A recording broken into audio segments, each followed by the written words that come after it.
Hello hello and welcome সবাইকে। As usual প্রতি বুধবার আর শুক্রবার নর্মাল রুটিন মতো আমি চলে আসছি শেখ মোহাম্মদ আরমান তোমাদের সাথে আজকের কেমিস্ট্রি ক্লাস নিয়ে। তো গত 5 লেকচার জুড়ে আমরা যে সকল অত্যাচার সহ্য করেছি আমাদের কাছে, আমার কাছ থেকে তোমরা যে সকল অত্যাচারগুলো দেখেছো ওই জিনিসগুলোর ইনশাল্লাহ সমাপ্তি গত ক্লাসই হয়ে গেছে। আজকের ক্লাস থেকে আমাদের আর কোনো অত্যাচার নাই। আজকের ক্লাস থেকে আমরা সিম্পল কেমিস্ট্রি পড়বো। গত 5 ক্লাস জুড়ে আমরা হচ্ছে কেমিস্ট্রি জিরো পর্যায়ের পড়ছি, ম্যাথ বেশি পড়ছি, ফিজিক্স মিডিয়াম লেভেলে পড়ছি। বাট আজকে থেকে শুধু কেমিস্ট্রি, কেমিস্ট্রি এবং কেমিস্ট্রি। আজকের যে ক্লাসটা অর্থাৎ আমরা স্ক্রিনে দেখতে পাচ্ছি আজকের ক্লাসের টপিক দ্রবণ এবং দ্রাব্যতা, solution and solubility. I am extremely sorry ভাইয়া, কারণ আমি যে এখানে যে লেকচারটা যখন আমি এইখানে টাইপ করি ওয়ান নোটে হচ্ছে বাংলায় টাইপ করা যায় না।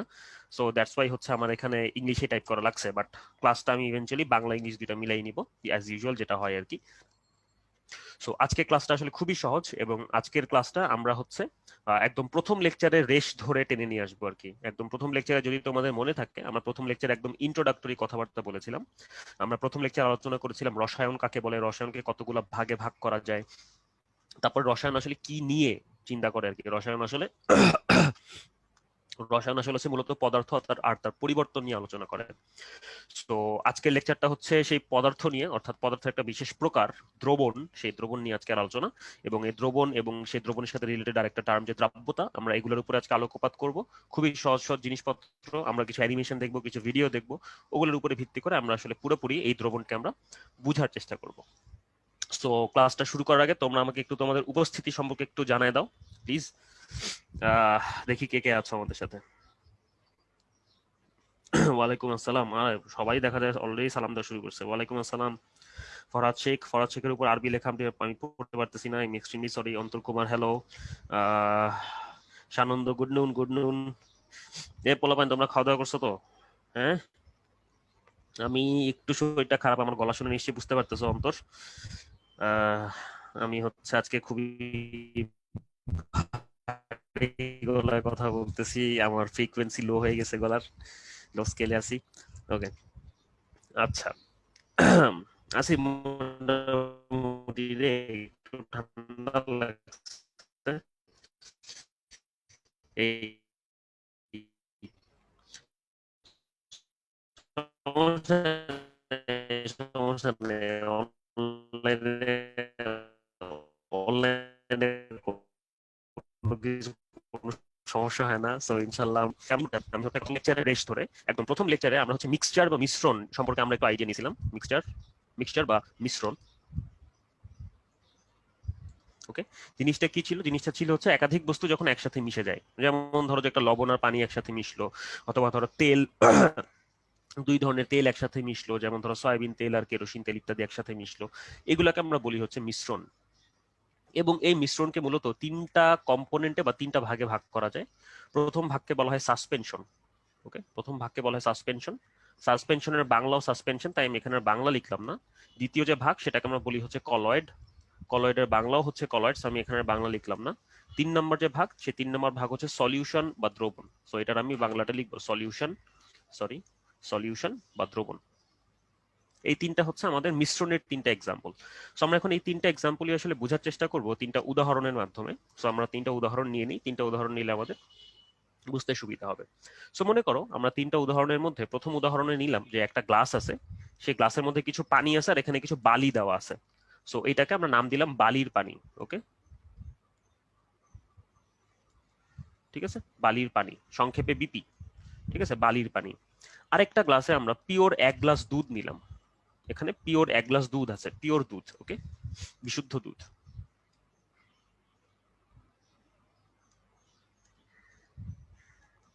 Pure milk. তৃতীয় আরেকটা গ্লাস, যে গ্লাসের মধ্যে আমরা হচ্ছে বিশুদ্ধ পানি নিলাম, তার মধ্যে কিছু লবণ দিলাম মনে করো। ওকে, লবণ, কিছু লবণ এখানে মিশে আছে, অর্থাৎ এটাকে আমরা বলবো লবণ পানি, অর্থাৎ স্যালাইন যেটাকে বলা হয় সোজা বাংলায়, লবণ পানি। ওকে, সো এখানে আমরা তিনটা গ্লাসের মধ্যে তিনটা উপাদান নিলাম, তিনটাই মিশ্রণের উদাহরণ। যেমন এখানে বালির পানিতে বালু আর পানি মিশে আছে একসাথে। বিশুদ্ধ দুধের মধ্যে হচ্ছে মূলত তেল এবং পানি একসাথে মিশে আছে, অর্থাৎ এটা আমরা জানি যে দুধের মূল উপাদান দুইটা, একটা হচ্ছে পানি আর তার মধ্যে থাকে হচ্ছে ফ্যাট। আর এই ফ্যাটের মাঝখানে মাঝখানে প্রোটিন থাকে আর ল্যাকটোজ থাকে আর কি, তো সেগুলো আলাদা কথা, আমরা ওগুলোকে বাদ দিচ্ছি। কিন্তু দুধের মূল উপাদান হচ্ছে দুইটা, একটা হচ্ছে পানি এবং তার মধ্যে থাকে হচ্ছে ফ্যাট। 3 নম্বর যে উদাহরণ লবণ পানি, এখানে মূলত দুইটা উপাদান আছে, একটা হচ্ছে লবণ যেটা পানির মধ্যে মিশে আছে। সো এই তিনটা আলাদা আলাদা এক্সাম্পল নেওয়ার পেছনের মূল মোটিভেশন হলো যে এই তিনটা এক্সাম্পল হচ্ছে আমাদের এই তিনটা জিনিসকে রিপ্রেজেন্ট করে, অর্থাৎ এদের মধ্যে একজন হচ্ছে সাসপেনশন, একজন হচ্ছে কলয়েড এবং একজন হচ্ছে দ্রবণ বা সলিউশন। সো আমাদেরকে বুঝতে হবে যে আসলে কোনটা কি। সো কোনটা কি বোঝার জন্য আমাদের ওকে অবজার্ভ করা দরকার বা আমাদের ওর সম্পর্কে আইডিয়া নেওয়া দরকার। সো আমরা আইডিয়াগুলো কিভাবে নিব, আমরা হচ্ছে একটু আইডিয়াগুলো একটু বোঝার চেষ্টা করি যে কিভাবে আমরা এই জিনিসগুলোকে বর্ণনা করব। সো আমরা এদেরকে বর্ণনা করব যে দুই ভাবে। এক, আমরা এদেরকে ম্যাক্রোস্কোপিক্যালি বর্ণনা করব। ম্যাক্রোস্কোপিক্যালি মানে কি আসলে? ম্যাক্রোস্কোপিক্যালি মানে হচ্ছে খালি চোখে আমরা যা দেখি। ওকে, আমরা খালি চোখে যা দেখি। ওকে, আমরা খালি চোখে যা দেখছি তাই হচ্ছে আমাদের ম্যাক্রোস্কোপিক অবজারভেশন আর কি। অর্থাৎ একটা দুধের গ্লাসের দিকে তাকায় তুমি যা দেখো তাই হচ্ছে ম্যাক্রোস্কোপিক ভিউ। একটা লবণ পানির গ্লাসের মধ্যে তুমি তাকায় যা দেখো তাই হচ্ছে আমাদের ম্যাক্রোস্কোপিক ভিউ। আর আরেকটা যেটা আমরা দেখবো সেটা হচ্ছে মাইক্রোস্কোপিক ভিউ। মাইক্রোস্কোপিক, ওকে, মাইক্রোস্কোপিক মানে হচ্ছে আণবিক জগতে, আণবিক জগৎ, অর্থাৎ অনুপরমাণুর জগতে জিনিসটা কিরকম। অর্থাৎ যদি আমরা তাদেরকে অনুপরমাণু চোখ দিয়ে দেখি তখন সে অনুপরমাণুগুলো এখানে কিভাবে থাকবে, সেটা হচ্ছে মাইক্রোস্কোপিক ভিউ। আমরা এই দুইটা জিনিস দিয়ে আমরা যা বোঝার চেষ্টা করব। আমি একটু স্ক্রিনটা একটু বড় করি, এখন মনে হয় তোমাদের দেখতে একটু সুবিধা হচ্ছে। আমি যা দেখতে পারতেছি, হ্যাঁ, দাঁড়াও আমি একটু দেখি এখন কি স্ক্রিনটা ঠিক আছে নাকি। ওরে বাবা, এত ল্যাগ করতেছে।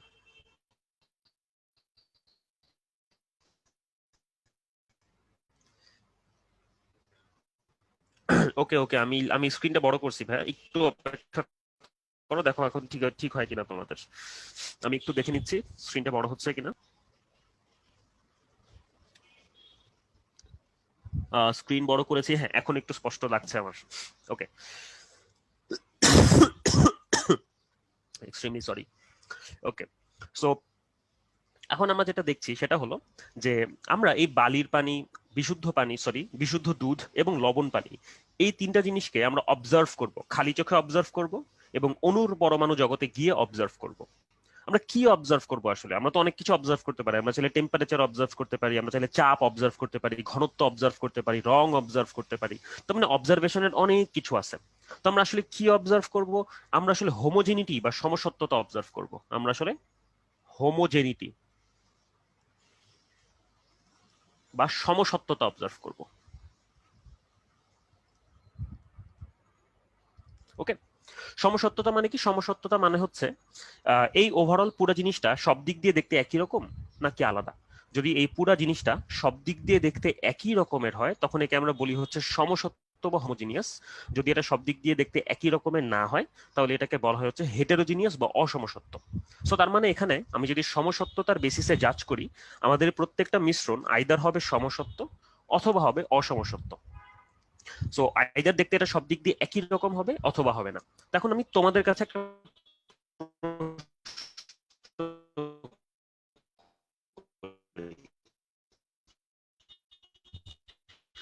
বালির পানি এইটা বাহ্যিকভাবে দেখতে সমসত্ব নাকি অসমসত্ব? তোমরা আমাকে একটু পানি এটা কি দেখতে সমসত্ব নাকি অসমসত্ব?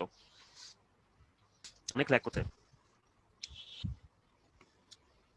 হ্যাঁ এখন লেখা দেখা যাচ্ছে, আমি আমি এখন এই ইসেই দেখতেছি, আমি মোবাইল স্ক্রিনেই দেখতেছি এখন লেখা স্পষ্ট। সো ইন্টারনেটে কিছু পরিমাণ ঝামেলা থাকতে পারে, হ্যাঁ এক্স্যাক্টলি।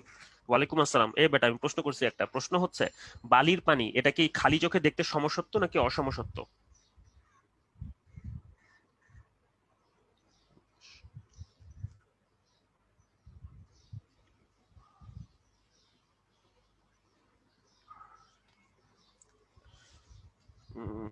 দাঁড়াও আমি হটস্পটে কনভার্ট করি তো।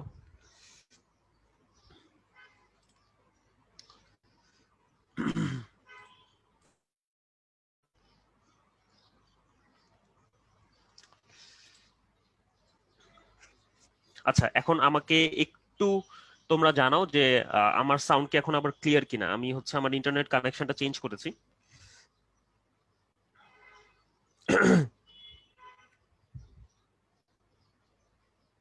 আচ্ছা এতক্ষণে তোমরা শোনা শুরু করছো, গ্রেট।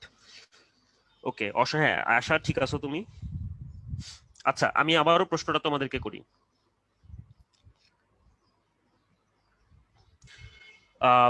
বালির পানি, এই যে মিশ্রণটা আমরা দেখতেছি, এই মিশ্রণটা বাহ্যিকভাবে অর্থাৎ খালি চোখে দেখে এটা সমসত্ব দেখায় নাকি অসমসত্ব দেখায়? তোমরা এটাকে আমাকে একটু বলো তো।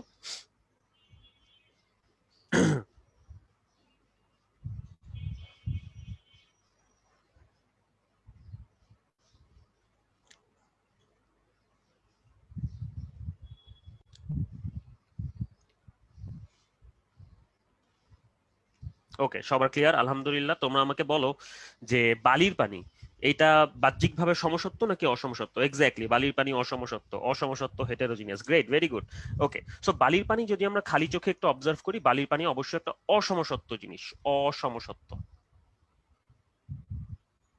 ওকে, অসমসত্ব বা হেটেরোজেনাস।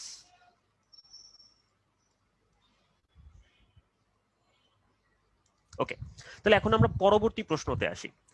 দুধ, এটা খালি চোখে যদি আমরা দেখি, এটা চারপাশ দিয়ে একই রকম লাগে দেখতে, অর্থাৎ সব দিক দিয়ে কি সমান সাদা নাকি কোনো পাশ দিয়ে বেশি সাদা কোনো পাশ দিয়ে কম সাদা মনে হয়? দুধের ক্ষেত্রে আমাদের মন্তব্য কি? দুধ কি খালি চোখে সমসত্ব নাকি অসমসত্ব? দুধ হোমোজেনাস। গ্রেট তানিশা। ওকে, আমি তোমার মনে হয় আগেরটার অ্যান্সার দিচ্ছ। বিশুদ্ধ এক গ্লাস দুধ, তোমরা যদি এক গ্লাস দুধের দিকে তাকাও, সব দিক দিয়ে কি একই রকম সাদা লাগে দেখতে নাকি কোনো দিক দিয়ে সাদা কোনো দিক দিয়ে কালো এরকম লাগে দেখতে? অর্থাৎ সব দিক দিয়ে সমান রকম লাগে নাকি ডিফারেন্ট ডিফারেন্ট লাগে? Exactly so, exactly so. সুন্দর। অরবি সমসত্ব, তাসলিমা সমসত্ব, ভেরি গুড। মাসুদ সমসত্ব, গ্রেট, ভেরি গুড। তার মানে এক গ্লাস বিশুদ্ধ দুধ, এটা যখন আমরা খালি চোখে তাকাই, এই খালি চোখে তাকালে এই বিশুদ্ধ এক গ্লাস দুধ আমাদের কাছে মনে হয় এটা সমসত্ব একটা মিশ্রণ, রাইট? এটা সমসত্ব একটা মিশ্রণ বা এটা হোমোজেনিয়াস একটা জিনিস, হোমোজেনিয়াস, হোমোজেনিয়াস। ওকে, সিমিলারলি আমি এখন লবণ পানি নিয়ে তোমাদেরকে আর প্রশ্ন করব না, আমি আর তোমাদের টাইম ওয়েস্ট করতে চাচ্ছি না। লবণ পানি, এটা তুমি যেদিক দিয়ে তাকাও না কেন, এটা ক্রিস্টাল ক্লিয়ার ওয়াটারের মতো লাগে, অর্থাৎ এখানে কোনো অসমসত্বতা বলে কিছু নেই। অর্থাৎ যেদিক দিয়ে আমি তাকাই না কেন সব দিক দিয়ে এটা ক্রিস্টাল ক্লিয়ার। তার মানে লবণ পানি হচ্ছে সমসত্ব বা হোমোজিনিয়াস মিশ্রণের এক্সাম্পল, হোমোজেনাস। ওকে, লবণ পানি হচ্ছে হোমোজেনাস। এখন আসি, যদি আমরা মাইক্রোস্কোপিক বা আণবিক জগতে তাকাই, এই আণবিক জগতের গুলো আমি তোমাদেরকে জিজ্ঞেস করবো না, আমি নিজে এটা অ্যান্সার দিচ্ছি, কারণ অনুপরমাণু জগতে গেলে কি হয় এটা আসলে আমরা দেখতে পারি না খালি চোখে, রাইট? সো এই জন্য একজন কেমিস্টের হেল্প নেওয়াটা জরুরি। যেহেতু বালির পানিতে আমরা দেখতেছি যে এক জায়গাতে বালি বেশি এক জায়গাতে পানি বেশি, তাহলে আণবিক পর্যায়েও গেলে আমরা এটাই দেখতে পারবো যে এক জায়গাতে পানির অণুর পরিমাণ বেশি এক জায়গাতে বালির অণুর পরিমাণ বেশি। তার মানে ম্যাক্রোস্কোপিক্যালি বালির পানি অসমসত্ব, মাইক্রোস্কোপিক্যালি বা আণবিক পর্যায়ে গেলেও এটা অসমসত্বই রয়ে যাবে, এটা কিন্তু সমসত্ব হবে না। এটা হচ্ছে অসমসত্ব মিশ্রণের একটা পারফেক্ট এক্সাম্পল, অসমসত্ব বা হেটেরোজেনাস। ওকে, এখন আসি বিশুদ্ধ দুধ। যদিও বা আমাদের বিশুদ্ধ দুধ খালি চোখে দেখতে সব দিক দিয়ে সমান সাদা মনে হয়, বাট যদি আমরা আণবিক পর্যায়ে যাই, আণবিক পর্যায়ে কিন্তু এখানে দুটো অমিশ্রণীয় পদার্থ একসাথে মিশে আছে, একটা হচ্ছে তেল, একটা হচ্ছে পানি। তো যদি আমরা আণবিক পর্যায়ে দুধের দিকে তাকাই, তখন আমরা দেখবো যে কোনো কোনো জায়গাতে হচ্ছে ফ্যাটের অণু বা তেলের অণুর পরিমাণ বেশি, কোনো কোনো জায়গাতে হচ্ছে তেলের অণুর পরিমাণ কম, কোনো কোনো জায়গাতে তেলের অণুর পরিমাণ বেশি, কোনো কোনো জায়গাতে তেলের অণুর পরিমাণ কম। অর্থাৎ আমরা এখানে যে কমলা কালারের ডটগুলা দিলাম ভাইয়া, এই কমলা কালারের ডটগুলো হচ্ছে তেলের ফোঁটা বোঝাচ্ছে, অর্থাৎ যেই ফোঁটাটা যত বড় সেখানে তেলের অণুর পরিমাণও তত বেশি। সো তার মানে আমরা দেখতে পারতেছি, যদিও বা বাহ্যিকভাবে দুধকে আমাদের একটা সমসত্ব মিশ্রণ বলে মনে হয়, বাট আণবিক পর্যায়ে গেলে দুধের মধ্যে এক জায়গাতে তেলের পরিমাণ বেশি থাকে এক জায়গাতে তেলের পরিমাণ কম থাকে। সো বাহ্যিকভাবে যদিও বা দুধটা সমসত্ব মিশ্রণ বলে আমাদের মনে হয়, আণবিক পর্যায়ে গেলে কিন্তু দুধ একটা অসমসত্ব মিশ্রণ বা একটা হেটেরোজেনাস মিক্সচার। ওকে, দুধ একটা অসমসত্ব মিশ্রণ বা একটা হেটেরোজেনাস মিক্সচার। ওকে, এখন আসি, যদি আমরা লবণ পানির কথা বলি, সো লবণ পানির মধ্যে আসলে দুইটা আয়ন থাকে, ক্যাটায়ন এবং অ্যানায়ন, অর্থাৎ সোডিয়াম আয়ন এবং ক্লোরাইড আয়ন। প্রত্যেকটা জায়গাতে যেখানে যেখানে ক্যাটায়ন আছে তার চারপাশে এখানে পানি আছে, এবং প্রত্যেকটা ক্যাটায়নের সাইজ এবং চার্জ সবকিছু সেম। সিমিলারলি যেখানে যেখানে অ্যানায়ন আছে সে প্রত্যেকটা অ্যানায়নের চারপাশে পানি আছে এবং প্রত্যেকটা অ্যানায়নের সাইজ এবং চার্জ হুবহু সেম। তার মানে আণবিক পর্যায়ে গেলে এখানে যে ক্যাটায়ন এবং অ্যানায়ন গুলো আছে তাদের প্রত্যেকের সাইজ, চেহারা, কম্পোজিশন সব জায়গাতে থ্রু আউট দ্য দ্রবণ একই রকম আছে বা থ্রু আউট দ্য মিক্সচার একই রকম আছে। সো দ্যাটস ওয়াই আমরা বলবো যে লবণ পানি এটা হচ্ছে বাহ্যিকভাবেও সমসত্ব, শুধুমাত্র তাই না, এটা হচ্ছে মাইক্রোস্কোপিক্যালি বা আণবিক পর্যায়ে এটা একটা সমসত্ব মিশ্রণের এক্সাম্পল, সমসত্ব বা হোমোজেনাস। তার মানে আমরা এখানে দেখতে পারতেছি যে মিশ্রণকে আমরা ম্যাক্রোস্কোপিক আর মাইক্রোস্কোপিক এই দুই ভিত্তিতে সমসত্বতার উপরে ভিত্তি করে তিনটা ভাগে ভাগ করতে পারি। একটা, যারা হচ্ছে ট্রুলি বা সত্যিকার অর্থেই অসমসত্ব, এদেরকে আমরা বলি হচ্ছে সাসপেনশন, এদেরকে আমরা বলি হচ্ছে সাসপেনশন। ওকে, তারপরে আর একটা আছে যারা হচ্ছে বাহ্যিকভাবে সমসত্ব কিন্তু আসলে তারা অসমসত্ব, অর্থাৎ তাদেরকে বাহ্যিকভাবে দেখে মনে হয় সমসত্ব কিন্তু তারা হচ্ছে অসমসত্ব, এদেরকে আমরা বলি হচ্ছে কলয়েড, এদেরকে আমরা বলি হচ্ছে কলয়েড। এবং last but not the least, যেই সকল মিশ্রণ বাহ্যিকভাবে এবং আণবিকভাবে দুইভাবেই সমসত্ব, অর্থাৎ এরা হচ্ছে ট্রুলি সমসত্ব, এরা হচ্ছে ট্রুলি সমসত্ব, রাইট, এরা ট্রুলি সমসত্ব। তাহলে তোমরা আমাকে বলো তো এদের নাম কি, এই ট্রুলি সমসত্ব মিশ্রণগুলোর নাম কি, তোমরা আমাকে একটু বলো তো।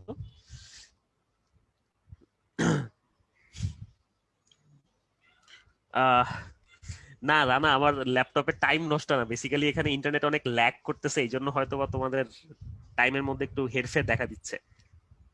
ওকে,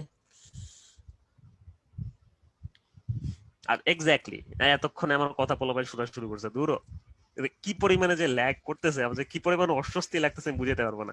অসমসত্ব মানে আসা যেটা সব দিক দিয়ে দেখতে সেম না, অর্থাৎ আমি এই পাশ দিয়ে দেখতেছি এখানে এটা বেশি ওখানে ওইটা বেশি, এটা হচ্ছে অসমসত্ব। মনে করো যে তুমি হচ্ছে এক পট নুডলস রান্না করলা, নুডলস এর মশলাগুলো তুমি হচ্ছে মানে মানে ধাপে ধাপে না দিয়ে তুমি একবারে দিয়ে দিছো উপরে, সো তখন তুমি যখন ফাইনালি নুডলসটা মাখাইলা তখন এক পাশে হচ্ছে তোমার নুডলসটার মধ্যে রং বেশি, এক পাশে নুডলসটার মধ্যে রং কম, এটা হচ্ছে অসমসত্ব। আশা করি বুঝতে পারলাম। আমার গতকালকে এই ঘটনা আমার সাথে ঘটছে দেখে আমি উদাহরণটা দিলাম। গতকালকে নুডলস বানিয়ে থেকে তাড়াহুড়ায় হচ্ছে মশলা ঠিক মতো আমি দিতে পারি নাই। ওকে, দ্রবণ, আরে ভেরি গুড, সবাই তো সেরা, আজকে তো একদম পুরো খেলা হবে একটা। ওকে, সো ট্রুলি সমসত্ব যে মিশ্রণটা, সেই ট্রুলি সমসত্ব মিশ্রণের নাম হচ্ছে সলিউশন বা দ্রবণ। ওকে, সো এটা নিয়ে আমাদের আজকের মূল আলোচনার বিষয়। ঠিক আছে, সো আমাদের আজকে আলোচনার মূল থিম হইতেছে দ্রবণ বা সলিউশন। সো আমরা যে দ্রবণ বা সলিউশন আমরা দেখলাম, তাহলে আমরা একটা ডেফিনিশন বা একটা সংজ্ঞায়িত আমরা এটাকে করে ফেলি প্রথমেই। হ্যাঁ, আমাদের প্রথম কাজই হচ্ছে এটা, সলিউশন বা দ্রবণ এটা সংজ্ঞা কি হতে পারে। এটা সংজ্ঞা হইতে পারে, খেয়াল করো তো, এরকম কি হইতে পারে না, আণবিক পর্যায়ে, আণবিক পর্যায়ে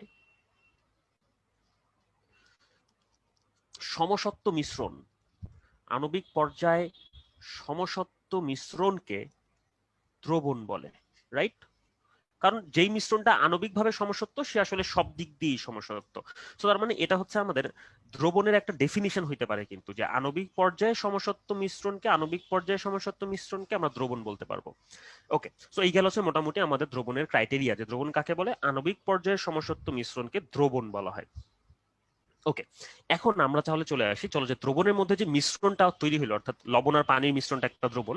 তো এই যে বিভিন্ন উপাদান যে দ্রবণের মধ্যে থাকে, এই উপাদানগুলোকে কি কি ভাগে ভাগ করা যায়, অর্থাৎ এখন আমরা আসবো হচ্ছে দ্রবণের উপাদান সমূহ, components of solution, components of solution, দ্রবণের উপাদান সমূহ।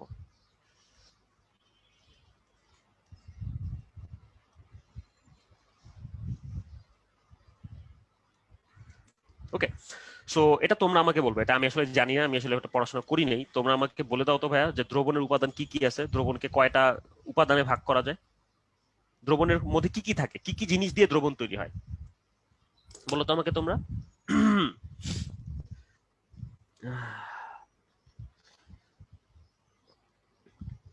ওরে বাবা, ওরে বাবা,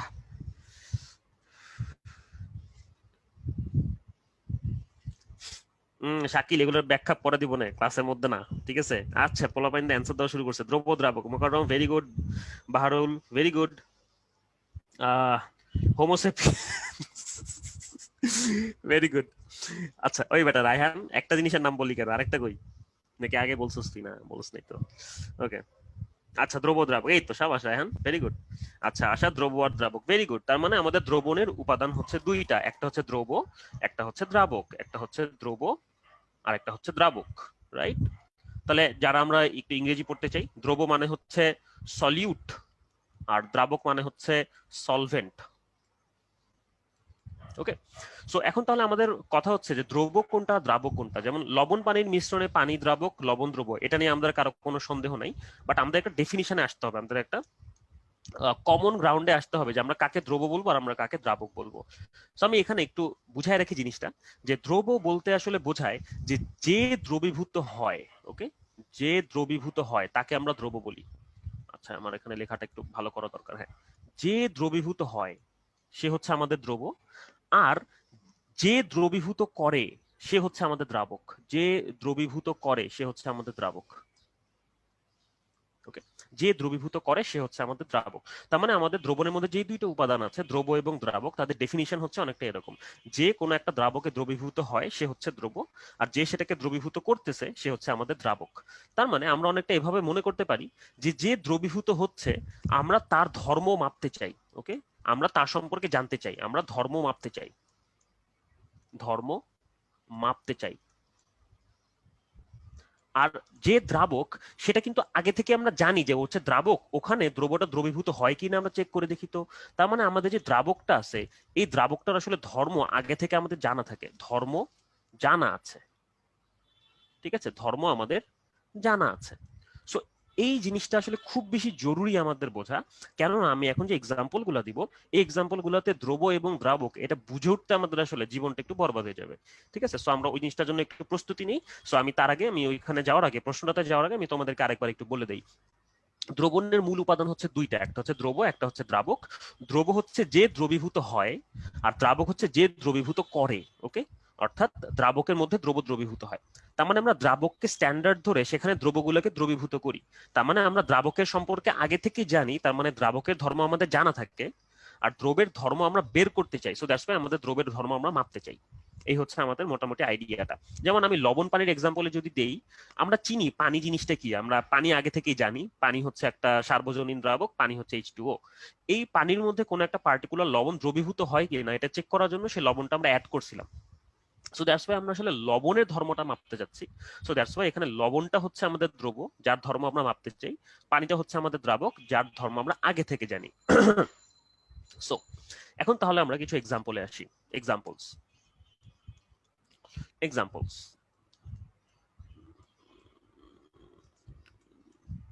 যেমন আমি যদি এরকম একটা এক্সাম্পল দিই, যেমন ধরো সোডিয়াম ক্লোরাইড, এক নম্বর এক্সাম্পল যেটা, সোডিয়াম ক্লোরাইড প্লাস ওয়াটার। এখানে অবভিয়াসলি সোডিয়াম ক্লোরাইড, এটার ধর্ম আমরা মাপতে চাই, তাই সোডিয়াম ক্লোরাইড হচ্ছে এখানে দ্রব, এখানে সোডিয়াম ক্লোরাইড হচ্ছে আমাদের দ্রব, আর পানি হচ্ছে এখানে আমার দ্রাবক। ওকে, দ্বিতীয় যে পয়েন্টটা সেটা হচ্ছে অনেকটা এরকম, মনে করো যে আমরা চিনি প্লাস ইথানল নিলাম। ওকে, চিনি প্লাস ইথানল। তোমরা আমাকে বলো তো দ্বিতীয় কেসে দ্রব কোনটা দ্রাবক কোনটা?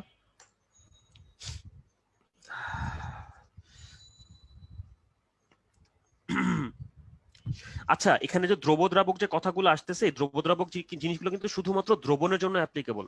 তাই আমাদের ওই যে ইসের এক্সাম্পল গুলো ছিল, বালির পানি বা তোমার ওই যে দুধ, ওই এক্সাম্পল গুলো কিন্তু দ্রবণের মধ্যে আসবে না। সো যেহেতু ওগুলো দ্রবণের মধ্যে আসবে না, ওখানে কিন্তু দ্রব দ্রাবক কথাগুলো অ্যাপ্লিকেবল না, বুঝো ভাইয়া।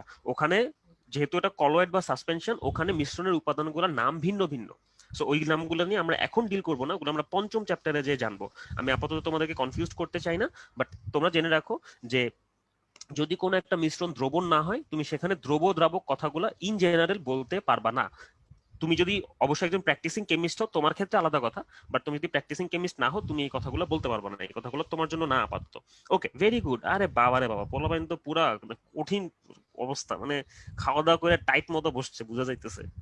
প্রতি শুক্রবারে আমি এখন থেকে প্রতি শুক্রবারে ডবল ক্লাস নিবো, মানে পোলাপান তো সেই অ্যাক্টিভ দেখা যায় আজকে। ওকে, আচ্ছা, সো তার মানে আমরা এখানে বুঝে গেছি, এখানে মজার বিষয় যেটা হইলো সেটা হইতেছে যে চিনি এটা হইতেছে আমাদের দ্রব বলতেছি আমরা, আর ইথানল এটাকে আমরা বলতেছি হচ্ছে দ্রাবক। তাহলে এখন আমরা প্যাচ নাম্বার 1 দেই। ওকে, প্যাচ নাম্বার 1, প্যাচ নাম্বার 1টা আসলে কি ভাইয়া? প্যাচ নাম্বার 1 তেমন কোনো প্যাচই না। প্যাচ নাম্বার 1 হইতেছে ইথানল প্লাস পানি, এইখানে দ্রব কোনটা দ্রাবক কোনটা। ওকে, সো তোমাদের যদি এখন কনফিউশন হয় ভাই আমি পরিমাণ দিয়ে ডিফাইন করব, তাহলে আমি আগেই বলে রাখি এখানে যে 50% ইথানল আছে আর 50% ওয়াটার। ওকে,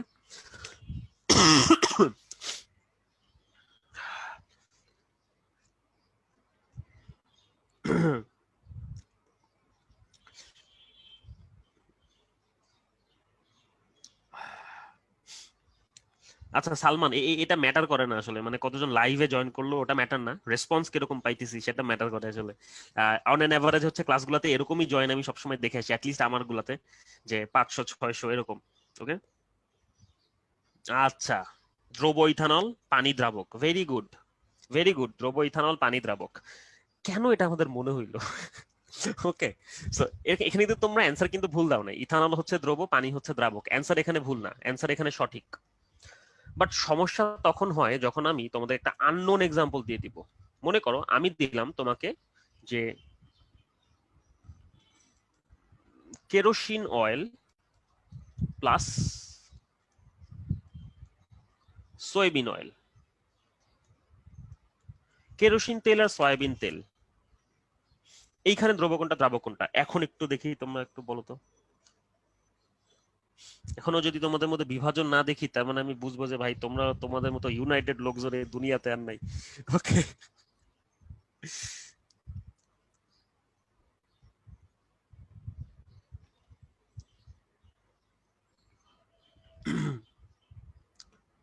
পানির সার্বজনীন দ্রাবক, সাবাস জলি।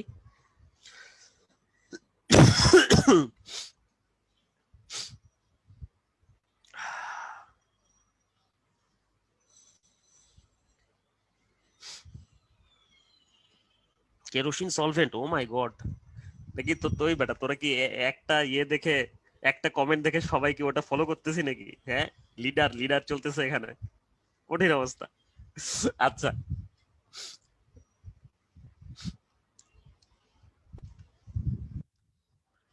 ওকে, এখানে একজন আছে, আমি একজন দেখতেছি, নওশিন জামান, ও বলতেছে নট শিওর, বাকি সবাই হচ্ছে কোনো না কোনো অ্যান্সারে যে পৌঁছাইতেছে। সো এখানে এক্স্যাক্টলি অ্যান্সার হচ্ছে এটা, অ্যান্সার ইজ আমি জানি না। কারণ এখানে যে দুইটা জিনিস মিশতেছে, সেই দুইটা জিনিসই হচ্ছে সিমিলার টাইপের জিনিস, এবং এখানে কোনোটাই সার্বজনীন দ্রাবক বলে পরিচিত না। সো দ্যাটস ওয়াই এখানে আমার ইচ্ছা যে আমি কোনটাকে দ্রব বলবো, আমি কোনটাকে দ্রাবক বলবো, তাই এখানে দ্রব দ্রাবক বিষয়টা হচ্ছে অপশনাল। ওকে, সেই ডেফিনিশন আমরা একটু ফেরত যাই, যে আমরা তাহলে অ্যাবসলিউটলি বুঝবো কিভাবে যে দ্রব কোনটা দ্রাবক কোনটা and blah blah blah. Basically এখানে যে ইথানল আর পানির যে মিশ্রণটা ছিল ভাইয়া, এই ইথানল আর পানির মিশ্রণটাতেও কিন্তু তোমার অপশন ছিল, তুমি চাইলে পানিকেও দ্রব বলতে পারতা, ইথানলকেও তুমি দ্রাবক বলতে পারতা। বাট তুমি বলো নাই কেন? কারণ তুমি পৃথিবীতে থাকো, এবং পৃথিবীতে সবচেয়ে বেশি অ্যাবান্ডেন্ট যে লিকুইডটা সেটা হচ্ছে পানি। সো দ্যাটস ওয়াই মানুষজনের ছোটবেলা থেকে একটা ধারণা জন্মায় যে পানি হচ্ছে সবাইকে ধরে রাখে, সো দ্যাটস ওয়াই পানি হচ্ছে সবসময় দ্রাবক হিসেবে কাজ করবে। বাট যদি আমরা এমন কোন একটা ওয়ার্ল্ড চিন্তা করি, যেই ওয়ার্ল্ডের মধ্যে পানি অ্যাবান্ডেন্ট না, ওখানে ইথানল হচ্ছে অ্যাবান্ডেন্ট, মানে পৃথিবীকে যেমন পুরোপুরি পানি ঘিরে রাখছে, ওখানে ওই গ্রহটাকে মনে করো ইথানল ঘিরে রাখছে, ওখানে পানি হচ্ছে খুবই স্কার্স, পানি হচ্ছে খুবই অল্প পাওয়া যায়। সেই গ্রহটাতে কিন্তু আসলে ইথানলকে আমরা দ্রাবক বলতাম, পানিকে আমরা দ্রব বলি। অর্থাৎ কাহিনী এটা হইতেছে যে আসলে দ্রব বা দ্রাবকের ডেফিনিশন একটা অ্যাবসলিউট ডেফিনিশন দেওয়া যাবে না কখনো, একটা শর্ত আছে, সেই শর্তটাই আমি এখন আসলে বর্ণনা করব, যে কোন কোন শর্তে দ্রব দ্রাবকের অ্যাবসলিউট পরিচয় পাওয়া যায়, কোন কোন ক্ষেত্রে দ্রব দ্রাবকের অ্যাবসলিউট পরিচয় পাওয়া যায় না। সো এখন আমরা এই জিনিসটা একটু বর্ণনা করব। কন্ডিশন নাম্বার 1, কন্ডিশন 1, যদি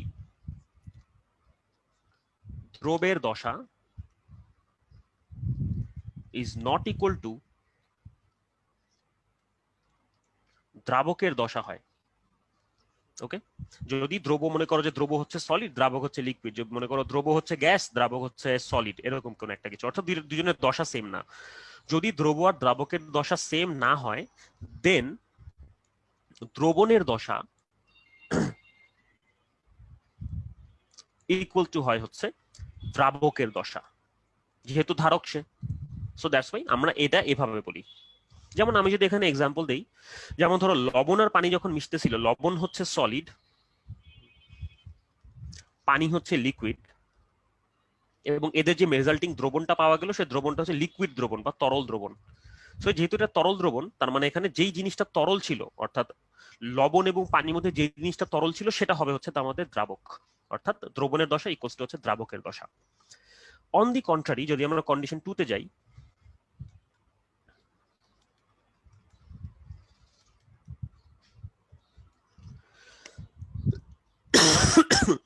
সরি, যদি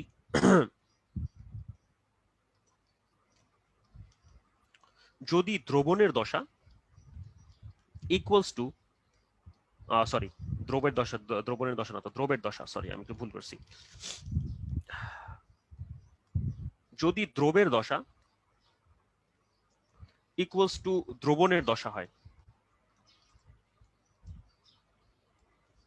তাহলে এই ক্ষেত্রে আমার দ্রব দ্রাবকের যেই ফ্যাক্টরটা, অর্থাৎ দ্রব কোনটা দ্রাবক কোনটা, সেই জিনিসটা আমার কাছে অপশনাল। অর্থাৎ আমার যার সম্পর্কে আইডিয়া নিতে হবে সে হচ্ছে আমাদের দ্রব, যার সম্পর্কে আমার আইডিয়া আগে থেকে আছে সে হচ্ছে আমার দ্রাবক।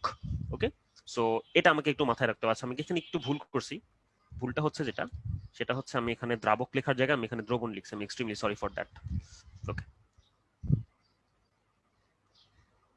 ওকে, সো তার মানে আমি আশা করি দুইটা কন্ডিশন দিয়ে আমি বুঝাইতে পারলাম যে কোন একটা দ্রবণের মধ্যে দ্রব আর দ্রাবক বের করার আসলে উপায়টা কি। উপায়টা হচ্ছে যদি দ্রব আর দ্রাবকের দশা ভিন্ন হয়, তখন দ্রবণের দশা ইজ ইকুয়াল টু হচ্ছে দ্রাবকের দশা। আর যদি দুইটা দশা সেম হয় তখন এটা আমার অপশনাল, অর্থাৎ আমি ডিসাইড করব যে কোনটার ধর্ম আমি আগে থেকে জানি আর কোনটা ধর্ম আমি আগে থেকে জানি না। যেমন ধরো আমি যদি অ্যালকোহল নিয়ে কাজ করি, আমার কাছে দুইটা অ্যালকোহল আছে, একটা হচ্ছে প্রোপানল, একটা হচ্ছে মিথানল। আমি যদি প্রোপানলের ধর্ম আগে থেকে জেনে তার উপরে আমি মিথানলের প্রপার্টি বের করার চেষ্টা করি, তখন আমার মিথানল হবে দ্রব, প্রোপানল হবে আমার দ্রাবক। সো ব্যাপারটা অনেকটা এরকমই, এন্ড ভাইস ভার্সা আর কি। যদি আমি মিথানলের ধর্ম আগে থেকে জানি তখন আমার প্রোপানল দ্রব হয়ে যাবে। সো এটা আসলে আমরা এই জায়গাটাতে কাজে দিচ্ছি আর কি। সো একটা দ্রবণের জন্য যে ধ্রুব দ্রাবকের যে ডেফিনিশন সেটা কিন্তু অ্যাবসোলুট না, যদি দুটা দশা সেম হয়ে যায়। যদি দুটা দশা সেম না হয় তখন দ্রব আর দ্রাবকের দশা অনুযায়ী আমরা দ্রবণের দশাকে ডিফাইন করি।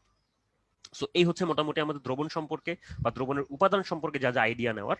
এখন আমরা চলে আসবো হচ্ছে আমাদের লেকচারের সেকেন্ড যে পার্ট, সেই সেকেন্ড পার্টটা হচ্ছে দ্রাব্যতা।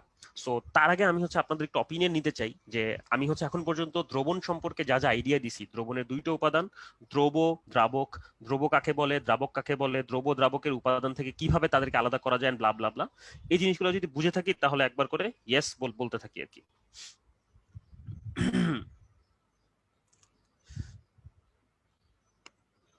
ওকে, আশা কন্ডিশন এক মানে হচ্ছে যদি দ্রব আর দ্রাবকের দশা সেম না হয়, মনে করো একজন সলিড একজন লিকুইড হয়, তাহলে দ্রবণটা যেই দশার হবে দ্রাবকটা একই দশার হইতে হবে। যেমন ধরো লবণ আর পানি যদি মিশে, সলিড আর লিকুইড, এদের মিশ্রণে যে দ্রবণটা পাওয়া গেল সে দ্রবণটা লিকুইড।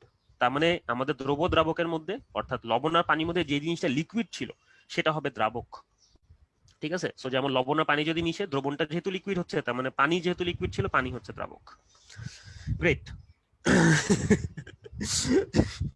এটা আমার মুদ্রা দোষ বাহারুল। আচ্ছা, ওকে, ভেরি গুড। আচ্ছা, আজকে তার মানে প্যারা মনে হয় একটু কম যাইতেছে আপনাদের উপর দিয়ে, তাই না? আজকে ক্লাসটা একটু সহজ, আমিও বুঝতেছি মনে হয় সেটা। নাকি আজকে ক্লাসটা কি সহজ লাগতেছে না আগের ক্লাসগুলোর তুলনায়?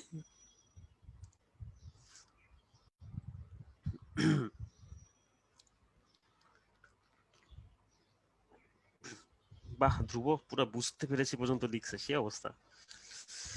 ওকে, সো সবার ক্লিয়ার? আচ্ছা, আলহামদুলিল্লাহ। এখন সবাই আমরা হচ্ছে একটু মনোযোগ দিই আবার ক্লাসের মধ্যে। আমরা এখন দ্রাব্যতা নিয়ে আমরা এখন কথা বলবো, ঠিক আছে? সো দ্রাব্যতা। আচ্ছা, আমি এখন যেহেতু নতুন টপিকে যাচ্ছি, সো যারা যারা আপনারা আমি তো বলতে ভুলেই গেছি, তোমাদের যেসব মানে বন্ধু বান্ধবরা এখনো খাওয়া দাওয়া করে একটু রেস্ট নেওয়ার চিন্তা ভাবনায় আছে, যেহেতু নতুন টপিক শুরু করতেছি তাদেরকে জয়েন করতে বলো। ওকে, ইজি পিজি। ইজি পিজি আমি সবসময় ইউজ করি না কথাটা, কারণ সবকিছু আসলে ইজি হয় না। কিছু কিছু জিনিসপাতি থাকে মাঝখানে, কঠিন কঠিন জিনিসপাতি থাকে আর কি। ওকে, যাই হোক, ওকে আমরা শুরু করি। চলো, আজকে একটা খেলা হবে, আজকে বিশাল একটা খেলা হবে। আহ হ্যাঁ, ইনশাল্লাহ। আমাদের শ্রাবণী ঘটনা যেটা হইলো, আগের ক্লাস পর্যন্ত পুরো কেমিস্ট্রি সিলেবাসের সবচেয়ে কঠিনতম ক্লাসগুলো পার করছো তোমরা। এরপর থেকে কোনো ক্লাস এরকম লাগবে না, ইনশাল্লাহ সহজই লাগবে। আর অর্গানিক কেমিস্ট্রি কতটা সহজ লাগবে এটা ডিপেন্ড করে তোমার মাইন্ডসেটের উপরে। আরে না রে বেটা, কি যে আজকে ক্লাসটা করলে এরে বলা ভাই। Tahmid, very good. Okay, so great. আমরা এখন হচ্ছে দ্রাব্যতা বা সলিউবিলিটি নিয়ে পড়াশোনা শুরু করি। চলো, দ্রাব্যতা বা সলিউবিলিটি। ওকে, সলিউবিলিটি।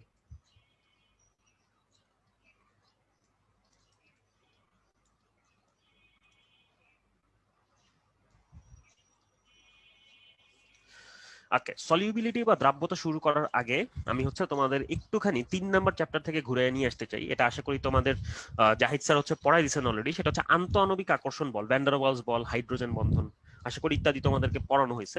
তো আমি অ্যাজিউম করতেছি ওগুলো তোমরা জানো। আর জাহিদ স্যার না পড়লেও কোনো সমস্যা নাই, এখনো উনি যদি ওই জায়গাতে না গিয়ে থাকেন, তোমরা আগে অলরেডি পড়ে আসছো, কারণ এটা ফার্স্ট ইয়ারের পড়া ছিল। সো ওটার উপরে বেস করে আমরা এখন কিছু জিনিসপত্র আলোকপাত করব।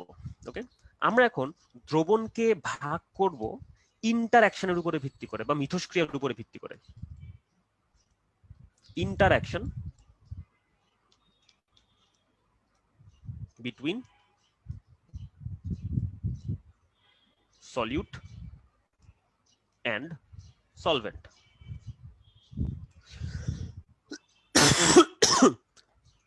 আমি এক্সট্রিমলি সরি। অর্থাৎ দ্রব দ্রাবকের মধ্যকার মিথস্ক্রিয়া।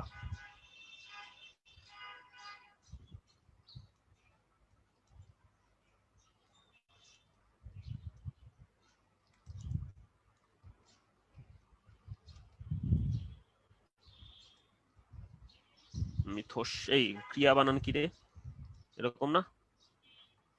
হুম, ঠিক আছে।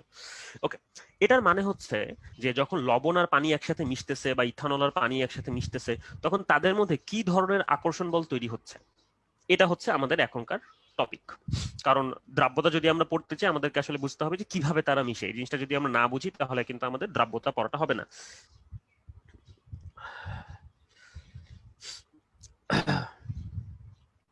সরি।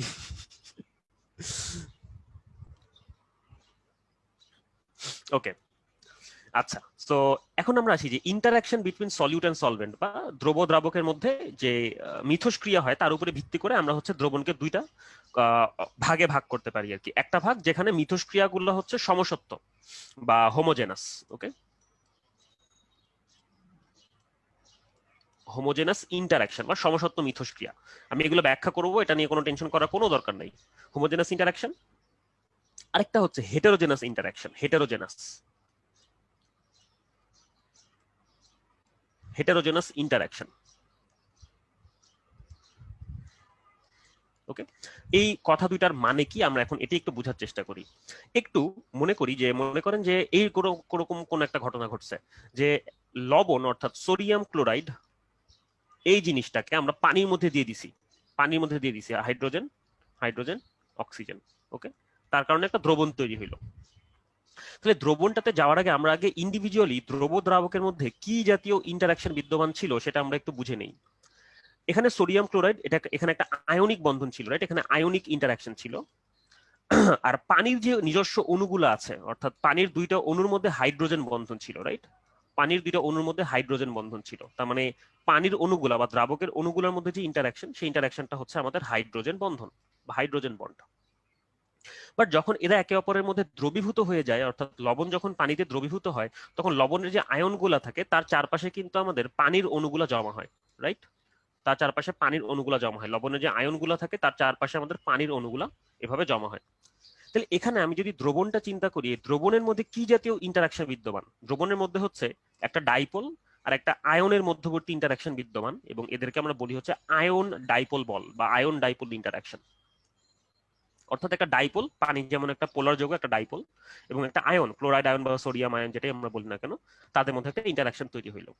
সো তার মানে আমরা এখান থেকে দেখতে পারতেছি যে আমাদের দ্রব আর দ্রাবক, ওদের মধ্যে ইন্ডিভিজুয়ালি যেই ইন্টারাকশন গুলো বিদ্যমান ছিল, আমাদের দ্রবণের মধ্যে ইন্টারাকশন গুলা তার থেকে ডিফারেন্ট। আমাদের দ্রবের মধ্যে ইন্টারাকশন ছিল আয়নিক, এবং দ্রাবকের মধ্যে ইন্টারাকশন ছিল হাইড্রোজেন বন্ধন, যেখানে দ্রবণের মধ্যে ইন্টারাকশনটা হইল হচ্ছে আয়ন ডাইপোল। তার মানে এখানে যে দ্রবণটা তৈরি হইল, এই দ্রবণটা তৈরি হওয়ার কারণে ইন্টারাকশনের মধ্যে পরিবর্তন আসছে। আগে ছিল আয়নিক এবং হাইড্রোজেন বন্ধন, এখন হইতেছে আয়ন ডাইপোল ইন্টারাকশন। সো এই জাতীয় দ্রবণকে আমরা বলি হচ্ছে হেটেরোজেনাস ইন্টারাক্টেড দ্রবণ, বা এদের মধ্যে অসমসত্ব ইন্টারাকশন হয়েছে। আরেক টাইপের উদাহরণ দিলে হয়তো এটা আরো বেশি ক্লিয়ার হবে। যেমন আমি যদি বলি ইথানল এবং পানির মধ্যে যে দ্রবণটা তৈরি হয় সেই দ্রবণটা কিরকম। সো আমি ইথানলের মধ্যে আসি C2H5OH। ওকে, ইথানল গুলোর মধ্যে হাইড্রোজেন বন্ধন বিদ্যমান থাকে, যদি আপনারা একটু খেয়াল করেন ইথানল গুলোর মধ্যে এই যে OH বন্ধনের কারণে এখানে হাইড্রোজেন বন্ধন থাকে আর কি। ওকে, প্লাস পানির মধ্যে অবভিয়াসলি হাইড্রোজেন বন্ধন থাকে, টুই টুই টুই টুই টুই, অক্সিজেন, হাইড্রোজেন। ওকে, সো এরা যখন মিলে দ্রবণটা তৈরি করে, দ্রবণের মধ্যে এখন ইথানল আর পানির মধ্যে বন্ধন তৈরি হইলো, রাইট? সো ইথানল আর পানির মধ্যে যখন বন্ধন তৈরি হয়, এই বন্ধনটাও কিন্তু হাইড্রোজেন বন্ধন, একটু খেয়াল করি, রাইট? কারণ ইথানলেরও OH বন্ধন আছে, পানিরও OH বন্ধন আছে। সো তার মানে এখানে আমরা দেখতে পারতেছি এখানে দ্রবের মধ্যে বন্ধনগুলা হচ্ছে হাইড্রোজেন বন্ড, দ্রাবকের মধ্যে বন্ধনগুলা হচ্ছে হাইড্রোজেন বন্ড, আর দ্রবণের মধ্যেও বন্ধনগুলা হচ্ছে হাইড্রোজেন বন্ড। সো তার মানে এখানে দ্রব দ্রাবকের মধ্যে যেই টাইপের ইন্টারাকশন বিদ্যমান, দ্রবণের মধ্যেও একই টাইপের ইন্টারাকশন বিদ্যমান। সো এদেরকে আমরা বলি হচ্ছে হোমোজিনিয়াস ইন্টারাকশন ওয়ালা দ্রবণ, যেমন ইথানল আর পানি। আর একটা হচ্ছে হেটেরোজিনিয়াস ইন্টারাকশন ওয়ালা দ্রবণ, যেমন লবণ পানির মধ্যে যখন দ্রবীভূত হয়। সো এইটা হচ্ছে ওই বেটা, বাংলায় তো লিখতেছি পুরোটা, অলমোস্ট পুরোটাই বাংলা লিখছি। একটা দুইটা আমার লাইন যদি ইংলিশে লিখে দিতে কোনো সমস্যার কথা না। ওকে, OH বন্ড না তো, হাইড্রোজেন বন্ড বলে এটাকে, স্বাধীন। ওকে, ঠিক আছে। সো ইন্টারাকশন মানে মিথস্ক্রিয়া আর কি। আচ্ছা, সো এখন আমরা আর একটু সামনে আগাই তাহলে। সো হোমোজিনিয়াস ইন্টারাকশন আর হেটেরোজিনিয়াস ইন্টারাকশন, এই দুইটার ভিত্তিতে আমরা দ্রবণকে দুইটা ক্যাটাগরিতে ভাগ করলাম। কেন করলাম? এটার পিছনে মূল মোটিভেশনটা কি? মূল মোটিভেশন হইল, যদি আমি এরকম হোমোজিনিয়াস বা একটা সমসত্ব ইন্টারাকশন ওয়ালা দ্রবণ চিন্তা করি, একটু দেখেন যে এখানে আমি ইথানল রাখি আর পানি রাখি, ডাজন্ট ম্যাটার, বন্ধন সবসময় একই টাইপের হবে, অর্থাৎ একই ধরনের বন্ধন শক্তি এখানে কাজ করতেছে। তার মানে এখানকার মূল বৈশিষ্ট্য হলো একই ধরনের বন্ধন শক্তি, একই ধরনের বন্ধন শক্তি। ওকে, অর্থাৎ যেই সকল দ্রবণগুলোর মধ্যে হোমোজিনিয়াস ইন্টারাকশন বিদ্যমান, সেই সকল দ্রব দ্রাবকের মধ্যে ডিফারেন্ট কোনো টাইপের ইন্টারাকশন নাই। অর্থাৎ দ্রবগুলা একলা থাকুক বা দ্রবণের মধ্যে থাকুক, দ্যাট ডাজন্ট ম্যাটার, সবাই একই সাথে আছে, ভালো রকম সুন্দর মতো আছে আর কি। বাট আমি যদি এই টাইপের দ্রবণে চলে আসি, তখন আমরা দেখতেছি যে এখানে দুইটা ডিফারেন্ট টাইপের বন্ডিং বিদ্যমান, এক জায়গাতে আয়নিক, এক জায়গাতে আয়ন ডাইপোল। তার মানে এই বন্ধনের যে শক্তি, এই বন্ধনের শক্তি কিন্তু সেম না। তার মানে আমি চাইলেই ইচ্ছা মতো আয়নিক বন্ধন ভেঙে ইচ্ছা মতো আয়ন ডাইপোল বন্ধন তৈরি করতে পারবো না। আমার একটা এনার্জি লিমিট আছে, দের ইজ আ লিমিট, যে আমি এই লিমিট পর্যন্ত আয়নিক বন্ধন ভাঙতে পারবো এবং আয়ন ডাইপোল বন্ধন তৈরি করতে পারবো। এই লিমিটের চেয়ে বেশি আমি আয়নিক বন্ধন ভাঙতে পারবো না, কারণ ওই বন্ধনটা ভাঙতে যেটুকু পরিমাণে শক্তি আমার প্রয়োজন, ওইটুকু পরিমাণে শক্তি আয়ন ডাইপোল বন্ধন থেকে পাওয়া যাবে না। অর্থাৎ আইডিয়াটা অনেকটা এরকম, যে যদি ডিফারেন্ট টাইপের বন্ডিং থাকে দ্রব এবং দ্রাবকের মধ্যে, তখন দ্রবগুলোর মধ্যে বন্ধন ভাঙতে যেটুকু এনার্জি আমার দিতে হবে, দ্রবণের বন্ধন তৈরি করতে হলে ডিফারেন্ট অ্যামাউন্ট অফ এনার্জি আমরা গেইন করব। সো তার মানে এই দুইটার মধ্যে সামঞ্জস্যটা কিন্তু যে কোনো আনলিমিটেড পর্যন্ত মানে আমরা কিন্তু সামঞ্জস্য তৈরি করতে পারবো না। একটা নির্দিষ্ট লিমিটের পরে যে আমাদের থেমে যাইতে হবে, যে বাবা এবার থামো, আয়নিক বন্ধন আমি আর ভাঙতে পারবো না। আর যদি আমি আয়নিক বন্ধন ভাঙতে না পারি, তার মানে দ্রব এখন আর দ্রবণে দ্রবীভূত হইতে পারবে না, সেটা লিমিটে পৌঁছায় গেছে। সো এটার সারমর্ম কি? সারমর্ম হইল হোমোজিনিয়াস ইন্টারাকশনে আমরা লিমিটলেস পরিমাণ দ্রব্য মিশাইতে পারবো, আমাদের কোনো ঝামেলাই হবে না, আমরা লিমিটলেস পরিমাণ দ্রব্য মিশাইতে পারবো। বাট হেটেরোজেনাস দ্রবণ বা হেটেরোজেনাস ইন্টারাকশন যেগুলো আছে, এখানে আমরা একটা লিমিট পর্যন্ত দ্রব্য মিশাইতে পারবো। আমরা কিন্তু যে কোনো মানে ইচ্ছা মতো আমরা দ্রব্য যে দ্রাবকের মধ্যে মিশাবো এমন কিন্তু হবে না, এখানে একটা লিমিট পর্যন্ত দ্রব্যগুলা দ্রবীভূত হইতে পারবে, এর চেয়ে বেশি কিন্তু তারা দ্রবীভূত হইতে পারবে না। সো কোনো একটা হেটেরোজেনাস ইন্টারাকশনের মধ্যে এই যে লিমিটটা, অর্থাৎ যেই লিমিট পর্যন্ত আমরা কোনো একটা দ্রব্য দ্রবীভূত করতে পারি, এই লিমিটটাকে ড্রামস রোল টানটানা আমরা নাম দেই হচ্ছে সলিউবিলিটি বা দ্রাব্যতা। ইয়েস, এখান থেকে আসলে দ্রাব্যতার ধারণা আসে। যে কোনো দ্রবণের কিন্তু দ্রাব্যতা থাকে না, কারণ কিছু কিছু দ্রবণ আছে যেখানে দ্রব দ্রাবকের মধ্যে ইন্টারাকশনটা হচ্ছে লিমিটলেস পর্যন্ত চলতে পারে, অর্থাৎ এখানে কোনো লিমিট নেই। অর্থাৎ ইথানল আর পানি, এদেরকে আমি যেমনে মন চায় তেমনি মিশাইতে পারি, কোনো লিমিট এখানে থাকবে না। অর্থাৎ এমন কোনো লিমিট নাই যে এর পরে ইথানল আর পানিতে মিশবে না বা এর পরে পানি আর ইথানলে মিশবে না, এভাবে কোনোদিন হয় না। অর্থাৎ এটা লিমিটলেস ইন্টারাকশন করতে পারে, কারণ এদের সবার ইন্টারাকশন গুলো same same. On the contrary, যদি আমরা হেটেরোজেনাস ইন্টারাকশনে আসি, তখন একটা লিমিট পর্যন্ত দ্রবগুলো দ্রাবকের সাথে মিশতে পারে, এরপরে ওই দ্রবের বন্ধনগুলা বা দ্রাবকের বন্ধনগুলা ভাঙা আর সম্ভব হয় না, যার কারণে দ্রব আর দ্রাবকের মধ্যে নতুন কোনো ইন্টারাকশন তৈরি হয় না, সো দ্রব আর দ্রবীভূত হয় না, সোজা কথা। সো এই যে লিমিটটা, যে লিমিট পর্যন্ত কোনো একটা দ্রব দ্রাবকের মধ্যে দ্রবীভূত হইতে পারে, এই লিমিটটাকেই বলা হয় হচ্ছে সলিউবিলিটি বা দ্রাব্যতা। আমি আশা করি বুঝাতে পারলাম যে সলিউবিলিটি বা দ্রাব্যতা জিনিসটার অরিজিন আসলে কোত্থেকে, কেন এটা আমাদের বিভিন্ন টাইপের দ্রবণের মধ্যে অ্যারাইজ করে, অর্থাৎ কোন কোন টাইপের দ্রবণের মধ্যে দ্রাব্যতা অ্যারাইজ করবে তাও আমরা বুঝলাম, কোন কোন টাইপের দ্রবণের মধ্যে দ্রাব্যতা অ্যারাইজ করবে না তাও আমরা বুঝলাম। সো যদি আপনারা একটু বুঝে থাকেন তাহলে আমাকে একটু জানান দেন তো, আমি তাহলে এটা আরেকবার ইয়ে করবো না, সমস্যা নেই, আমাকে একটু জানান দেন যে আপনারা এটা বুঝছেন কিনা।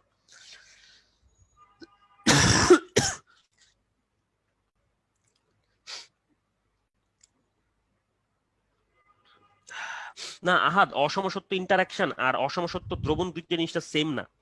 দ্রবণ মানে হচ্ছে সমসত্ব মিশ্রণ আণবিক পর্যায়ে। এখন মিশ্রণটা যে তৈরি হইলো, মিশ্রণটা তৈরি হইতে গিয়ে দ্রব দ্রাবকের মধ্যে যে ইন্টারাকশনটা হইলো বা বন্ধনটা হইলো, এটা কি সব জায়গাতে একই রকম আছে নাকি ভিন্ন টাইপের কোনো বন্ধন আছে, এটার উপরে ভিত্তি করে আমরা সমসত্ব ইন্টারাকশন আর অসমসত্ব ইন্টারাকশন বুঝাইছি। আমি আশা করি বুঝাতে পারলাম যে আসলে কি ঘটনা ঘটতেছে।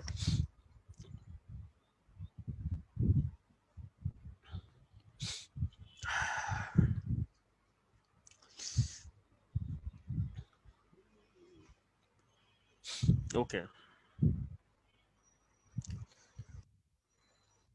আহাদ আশা করি আমি ক্লিয়ার করতে পারলাম। আমি হচ্ছে আরেকবার বলতেছি, দেখো আমি প্রথমে একটু ক্ল্যারিফাই করে নিতে চাই, এখানে হোমোজিনিয়াস ইন্টারাকশন আর হোমোজিনিয়াস দ্রবণ বলে দুইটার মধ্যে কিন্তু আমি মানে গুলাই নেই। হোমোজিনিয়াস ইন্টারাকশন মানে হচ্ছে এটাও একটা দ্রবণ, হেটেরোজিনিয়াস ইন্টারাকশন মানে এটাও কিন্তু একটা দ্রবণ, অর্থাৎ আমরা এখন কিন্তু দ্রবণ নিয়েই কথা বলতেছি। হোমোজিনিয়াস ইন্টারাকশন মানে হচ্ছে যে দ্রব আর দ্রাবকের মধ্যে একই টাইপের বন্ধন বিদ্যমান, যেমন এখানে ইথানল, দ্রবের মধ্যে হাইড্রোজেন বন্ধন, দ্রাবকের মধ্যেও হাইড্রোজেন বন্ধন, দ্রবণের মধ্যেও হাইড্রোজেন বন্ধন, অর্থাৎ একই টাইপের বন্ধন বিদ্যমান, এখানে ডিফারেন্ট টাইপের কোনো বন্ধন নাই। সো এইটাও এক ধরনের দ্রবণ হইতে পারে। আরেক ধরনের দ্রবণ হইতে পারে যেখানে দ্রব এবং দ্রাবক এরা কিন্তু আণবিক পর্যায়ে সমসত্ব ভাবে মিশ্রিত হয়, বুঝো, কিন্তু এটা কিন্তু অসমসত্ব দ্রবণ বলে আমি কোনো কিছু উচ্চারণই করতেছি না, ইন্টারাকশনটা অসমসত্ব, অর্থাৎ দ্রবের মধ্যে যেই টাইপের বন্ধন বিদ্যমান, দ্রবণের মধ্যে ডিফারেন্ট টাইপের বন্ধন বিদ্যমান। যেহেতু ডিফারেন্ট টাইপের বন্ধন বিদ্যমান, তাই তাদের মধ্যে বন্ধন শক্তিও আলাদা। সো দ্যাটস ওয়াই এই দ্রবগুলোর মধ্যে যখন আমরা বন্ধন ভাঙতেছি, এই বন্ধনটা আমরা যে কোনো লিমিট পর্যন্ত ভাঙতে পারবো না, একটা নির্দিষ্ট লিমিট পর্যন্ত, একটা নির্দিষ্ট সীমা পর্যন্ত আমরা ভাঙতে পারবো বন্ধনটা। তার মানে এই দ্রবটা একটা নির্দিষ্ট সীমা পর্যন্ত দ্রবীভূত হইতে পারবে। তো যে সীমা পর্যন্ত দ্রবটা দ্রবণে দ্রবীভূত হইতে পারবে, ওই সীমাটাকে আমরা বলি হচ্ছে সলিউবিলিটি। তার মানে সলিউবিলিটি বা দ্রাব্যতার যে কনসেপ্টটা আছে ভাইয়া, এই কনসেপ্টটা কোন জাতীয় ইন্টারাকশনের জন্য অ্যাপ্লিকেবল? হেটেরোজেনাস ইন্টারাকশনের জন্য অ্যাপ্লিকেবল। হোমোজেনাস ইন্টারাকশন বা সমসত্ব ইন্টারাকশনের কোন দ্রবণের জন্য দ্রাব্যতা কনসেপ্টটা অ্যাপ্লিকেবল না, কিন্তু হেটেরোজেনাস ইন্টারাকশন বলা যে কোনো একটা দ্রবণের জন্য দ্রাব্যতা কনসেপ্টটা অ্যাপ্লিকেবল। সো এখন থেকে আমরা যতই সামনে আগাবো, মনে রাখবা আমরা যে সকল দ্রবণ নিয়ে কথাবার্তা বলতেছি সেই দ্রবণগুলো কিন্তু হেটেরোজেনাস ইন্টারাকশন বলা দ্রবণ। সো তোমাদের যদি এমসিকিউতে এরকম প্রশ্ন দিয়ে দেয়, ধরো যে এরকম একটা প্রশ্ন করে দিল যে নিচের কোন সিস্টেমটির দ্রাব্যতা থাকবে, সো ওখানে তোমার মাথায় রাখতে হবে যেই চারটা অপশন আছে সেই চারটা অপশনের মধ্যে কোন অপশনটাতে হেটেরোজেনাস ইন্টারাকশন আছে। তার মানে তুমি কিন্তু অনেকগুলো উদাহরণ মুখস্থ করা থেকে বেঁচে গেলে, রাইট? কারণ এটা কিন্তু আমরা বেসিক থেকে বলতেছি। সো এটাই আসলে সুবিধা যে এই মানে ইন ডেপথে যদি আমরা পড়াশোনাটা করি, তখন আমরা যদি রুটটা জেনে যাই, আমরা কিন্তু ইন্ডিভিজুয়াল উদাহরণগুলো আর মুখস্থ করবো না। আমি আশা করি আমার মোটিভেশনটা বুঝাতে পারলাম যে কেন আমি এই জায়গাটাতে হচ্ছে এত বেশি এতক্ষণ ধরে জোর দিলাম, কারণ এটা কিন্তু খুবই কি কনসেপ্ট। আজকের ক্লাসের one of the most important কনসেপ্টই হচ্ছে এইটা, যে দ্রাব্যতার কনসেপ্টটার অরিজিন থেকে এটা একটু বোঝা। আর দ্রাব্যতা রিলেটেড যে ম্যাথ গুলো আছে এগুলা হচ্ছে আমরা আরেক ক্লাসে শেষ করে ফেলবো ইনশাল্লাহ আর কি। ওকে, ওকে। সো আচ্ছা, সো আমি আশা করি বুঝাতে পারলাম। সো তোমরা আমাকে একটু জানাই দাও যে তোমরা দ্রাব্যতার কনসেপ্টটা কি বুঝছো কিনা। আমি তোমাদেরকে কি পয়েন্ট গুলা বলি, তোমরা কি কি বুঝছো আমি বলি।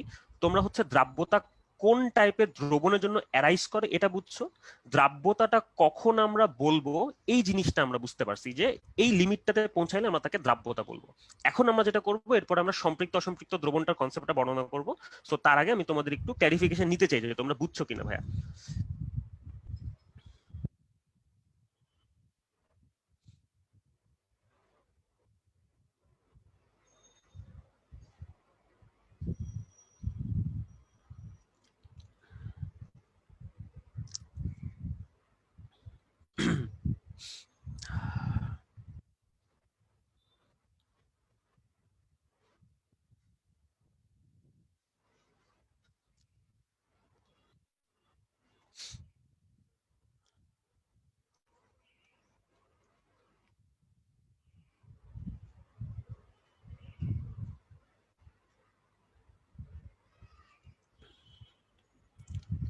ওকে, ভেরি গুড, ভেরি গুড। আচ্ছা, এখন তাহলে আমরা হচ্ছে এই দ্রাব্যতার কনসেপ্টটাকে একটু আমরা এখন ফিজিক্যালি বোঝার চেষ্টা করি।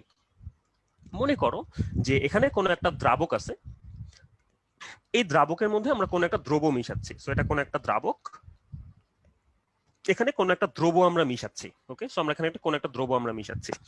সো মনে করো যে এখানে আমরা সর্বোচ্চ 5 চামচ আমরা দ্রব্য মিশাইতে পারবো, সর্বোচ্চ 5 চামচ। অর্থাৎ এই 5 চামচ হচ্ছে আমার লিমিট, এটা আমার লিমিট। সর্বোচ্চ আমি 5 চামচ দ্রব্য আমি মিশাইতে পারবো।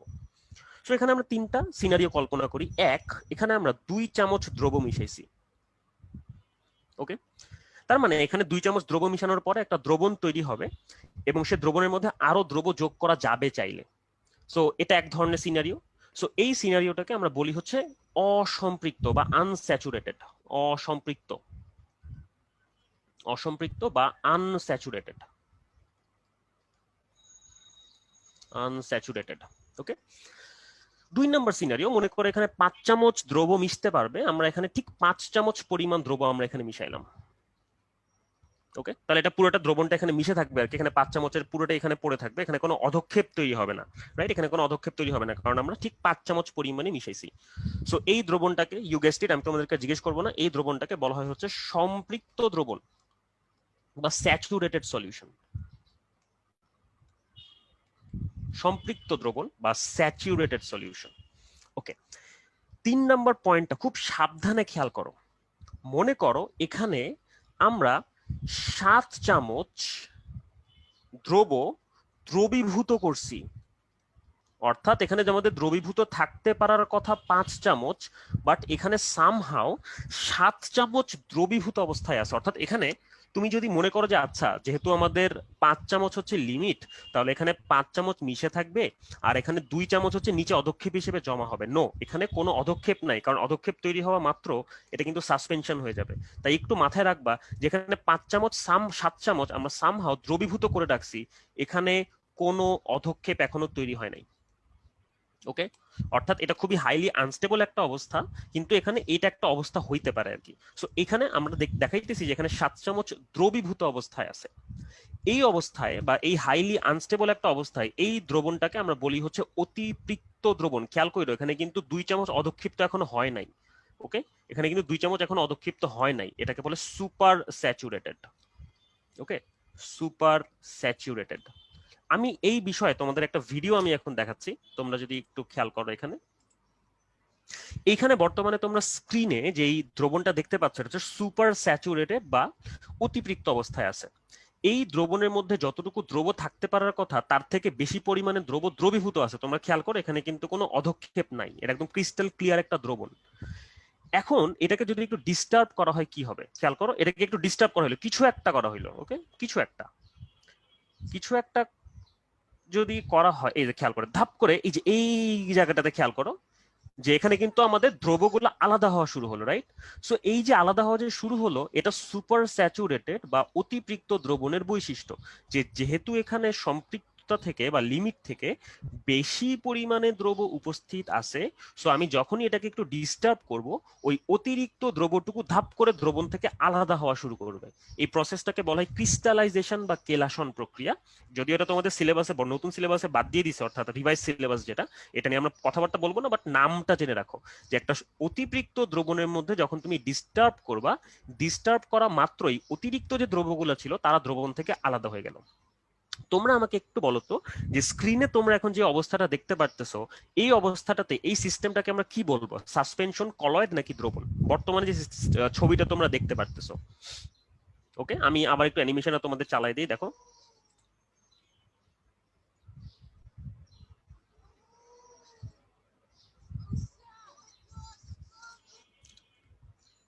অতিরিক্ত করার মেথড আমি পরে বলবো, একটু পরে বলতেছি, বাট তোমরা আমাকে বলো যে এখানে তোমরা যে সিস্টেমটা দেখতেছো এটা এটা আসলে কি? আরে বাবা রে বাবা, অ্যান্সার চলে আসা শুরু হয়েছে। Thank you Nosin. Hmm, Orbi very good, Imtiaz very good.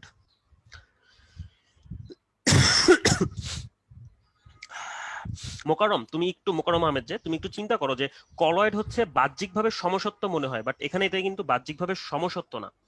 ঠিক আছে, ভেরি গুড, সবাই সবাই সুন্দর উত্তর দিছো। এটা তো সাসপেনশনের এক্সাম্পল, সাবাস, কারণ এখানে একটা অসমসত্ব অবস্থা দেখা যাচ্ছে। সো দ্যাটস ওয়াই এটা ক্রিস্টাল ক্লিয়ার আমাদের কাছে যে এটা একটা সাসপেনশনের উদাহরণ। এখন আসি যে এই জিনিসটা বানাতে হয় কিভাবে। এই জিনিসটা বানানোর উপায় হচ্ছে তোমাকে আসলে বুঝতে হবে যে ক্রিস্টালটা ফর্ম করে কেন। এই ক্রিস্টালটা ফর্ম করে হচ্ছে যখন কোনো ডিস্টারবেন্স আসে বা কোনো একটা বড় দানা থাকে আমাদের দ্রবণের মধ্যে, তখনই এটা ফর্ম করে।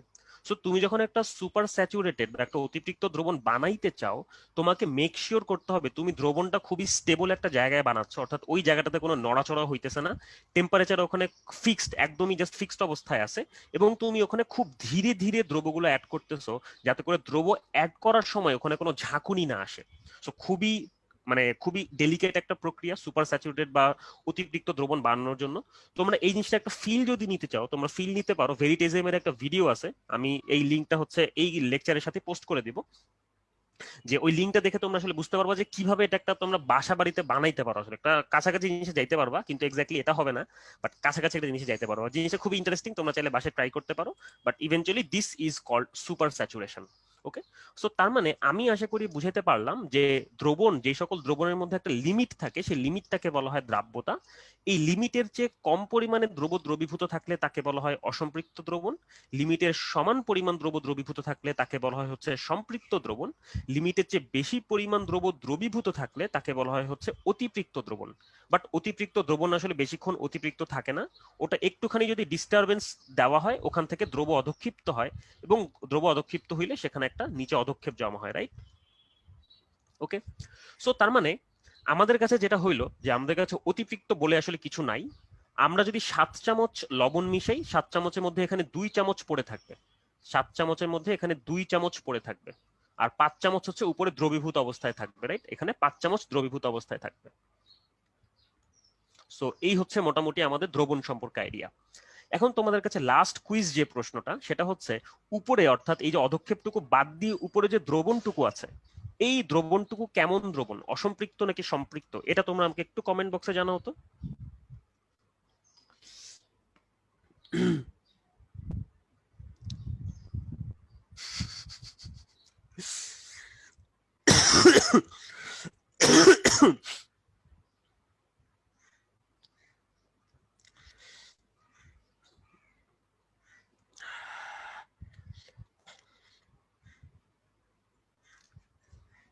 হুম, ভেরি গুড।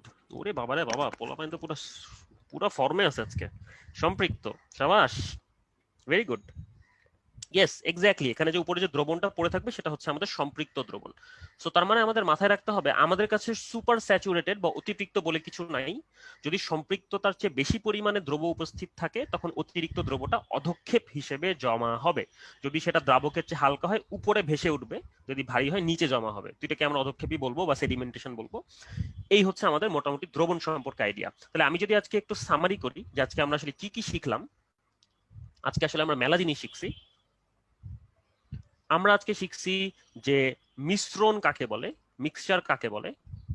এই মিক্সচার থেকে স্পেশালি আমরা শিখছি হচ্ছে দ্রবণ বা সলিউশন কাকে বলে। ওকে, তারপর আমরা শিখছি যে সলিউশনের উপাদান হচ্ছে দুইটা, একটা হচ্ছে আমাদের দ্রব বা সলিউট, একটা হচ্ছে আমাদের সলভেন্ট বা দ্রাবক।